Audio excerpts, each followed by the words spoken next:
Senator from Kentucky. The question is, do deficits matter? We often say they do. You'll hear Republicans say they do. And for the last week or two, you've heard from Democrats that they were against cutting taxes because it might add to the deficit. Well, if this is true, tonight we'll get a chance to vote on the deficit. Because you see, Congress, about 6 years ago, put something forward called pay-go budget caps. What does that mean? They kept seeing the deficit explode, so they put these budget caps. And if we would adhere to them, we would actually get the debt under control. But guess what? Congress has evaded them 29 times.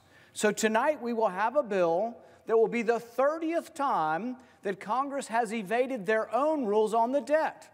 Is it any surprise that the debt under George W. Bush went from $5 trillion to $10 trillion? Is it any surprise that under President Obama it went from $10 trillion to $20 trillion? Is it any surprise that the debt continues to rise? No, because both parties are responsible for it. Look, I was all for the tax cut. I think it's good for the country, but I'm also for restraining spending. So we did the tax cut earlier in the week. Now we're going to do a spending bill. We have rules in place. The rules in place say that there are budget caps. So they've got a special little waiver they put in the spending bills because we're now going to exceed those caps. So the question is, are we serious about the debt? Are we serious about adding $1 million a minute to the debt? That's what happens. We borrow $1 million a minute. The deficit this year will be over $700 billion, $20 trillion in total. The total debt is bigger than our entire economy. So both sides give lip service to it, and yet both sides want more spending. On the Republican side, this year's request is $80 billion above the caps for military. On the Democrat side, they say you don't get yours unless we get ours, and yet nobody cares about the debt. So really the debt's being driven by the GOP wants more military money, but the only way they can get it is giving the Democrats more welfare money. So the interesting thing about this vote is you've heard the other side of the aisle saying they can't vote for the tax cut because of the debt. If they care about the debt, let's cut spending. This is their chance. This will be a vote on cutting spending. This pay-go budget caps were put in place by the Democrats when they were in the majority in 2010. These are their budget caps, and yet everybody's clamoring to waive them on both sides. We have a real problem in our country, and we must do something about it. Ultimately, there will be a day of reckoning. You cannot continue to borrow so much money. Ultimately, it bankrupts the nation, or the currency becomes worthless, or you get to a point where the interest on the debt actually becomes the #1 spending item. Within about a decade, interest will push out all other spending, will be the #1 item. We will spend more on interest than national defense. We will spend more on interest than welfare and everything else.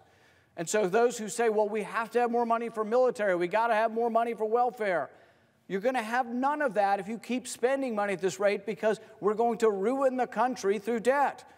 So can we have a strong military? Yes, we spend about $600 billion, but you can't necessarily spend $700 billion. That extra $100 billion is making the debt worse. But it's the same on the other side of the ledger with the Democrats. So we have a chance. There really is a chance. The media would say, oh, you're irresponsible for voting the tax cuts. No, you're irresponsible if you're not also willing to vote for spending cuts. So tonight I will put forward in a few minutes a motion, and this motion will be to say, we should obey the spending caps. We put them in place if we truly care. Unless our outrage over debt is fake outrage, if we truly care about the debt, we should vote to keep in place the rules we put in place. These are spending caps. If we care about the next generation, we should vote for the spending caps. So I will put forward a motion that says, let's obey our own rules. But it'll be interesting to watch the vote and see how it turns out. Who truly cares about the debt on either side of the aisle? Who's willing to say, you know what, I'm for tax cuts, but I'm also for saying across the board we need to have spending restraint? Will we obey our own rules? We have broken our own rules 30 times. This will be the 30th time we broke our own rules on budget caps since 2010. If you go back farther, it's in the hundreds of times. If you were scoring Congress on integrity and honesty toward the own rules that we have set up, it'd be a 0. We aren't adhering to our own rules. So what I'd admonish my colleagues to do is, if you care about debt, vote for this point of order that says we should adhere to our budget caps and we should really, truly care about the budget deficit. Thank you, Mr. President.